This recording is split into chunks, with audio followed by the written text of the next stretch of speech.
En tant que data scientist, on peut avoir la meilleure analyse du monde, les données les plus solides, mais si la présentation n'est pas adaptée, tout ce travail peut tomber à l'eau. Aujourd'hui, on va décortiquer une compétence devenue absolument essentielle, l'adaptation culturelle. C'est un peu le cauchemar de tout analyste, non? Des semaines de travail, des insights incroyables, et au moment de présenter, un silence de mort dans la salle. Le message ne passe pas. Alors la question, elle est simple, mais cruciale. Pourquoi? Eh bien souvent, la réponse n'a rien à voir avec la qualité technique de l'analyse, non, elle est ailleurs. Elle est cachée dans les règles invisibles de la culture de notre auditoire. Alors voici notre feuille de route pour y voir plus clair. On va d'abord voir pourquoi la culture est si décisive. Ensuite, on va décortiquer deux logiques totalement différentes pour persuader. Puis, on va explorer ce que j'appelle le paradoxe de la crédibilité et on terminera avec un plan d'action très concret. Allez, on commence par la base. Pourquoi est-ce que cette variable culturelle, souvent invisible, est en fait un élément qu'on ne peut absolument pas ignorer dans notre métier?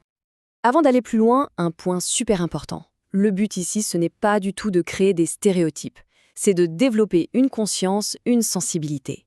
La culture, ça joue au niveau d'un pays, d'une entreprise et même d'une équipe. L'exemple France contre anglo-saxon, on le prend parce que c'est un cas d'école très fréquent dans le monde du travail international.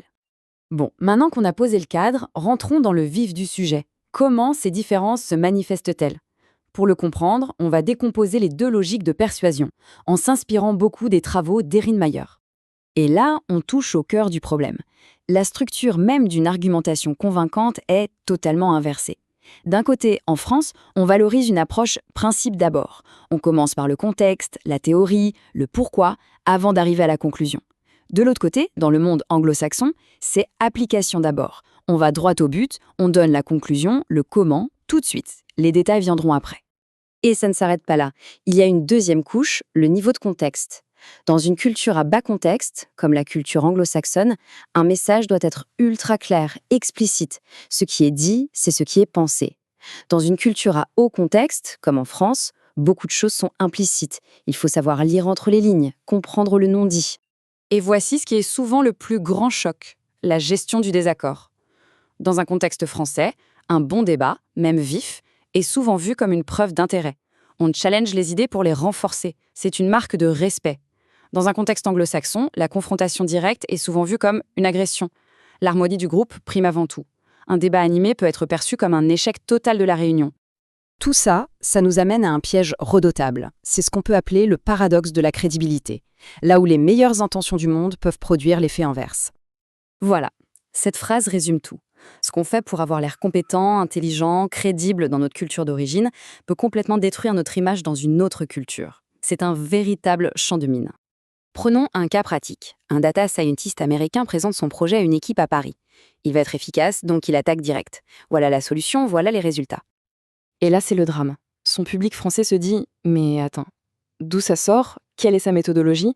C'est un peu léger tout ça. » En voulant être direct, il est perçu comme superficiel. Sa crédibilité s'effondre. Allez, on inverse les rôles. Maintenant, c'est une analyste française qui présente à une équipe à New York. Pour bien montrer sa rigueur, elle commence par tout le contexte historique, la théorie, la méthodologie détaillée. Et là, même résultat. L'audience américaine s'impatiente. Ils se disent « Mais où veut-elle en venir? C'est trop théorique, pas assez concret. » Et si en plus elle encourage le débat, elle peut être vue comme agressive. Sa crédibilité, elle aussi, est perdue. Bon, le constat est un peu rude, je sais. Mais la bonne nouvelle, c'est qu'une fois qu'on a compris ça, on peut s'adapter. Alors, comment on navigue dans ce paradoxe? Voici un plan d'action. Si le public est français, on change de stratégie. 1. On commence par le pourquoi, le cadre, le contexte, la méthode. La conclusion vient à la fin. 2. On n'a pas peur du débat. Au contraire, on l'accueille. Et 3. On n'oublie pas que la relation est clé. Le small talk n'est pas une perte de temps. Pour un public anglo-saxon, on fait tout l'inverse. 1. On commence par la fin, la conclusion, les recommandations dès la première slide. C'est le fameux executive summary. 2. On est hyper explicite. Tout doit être clair, simple, direct. Et 3. On fait attention à la manière de donner son avis.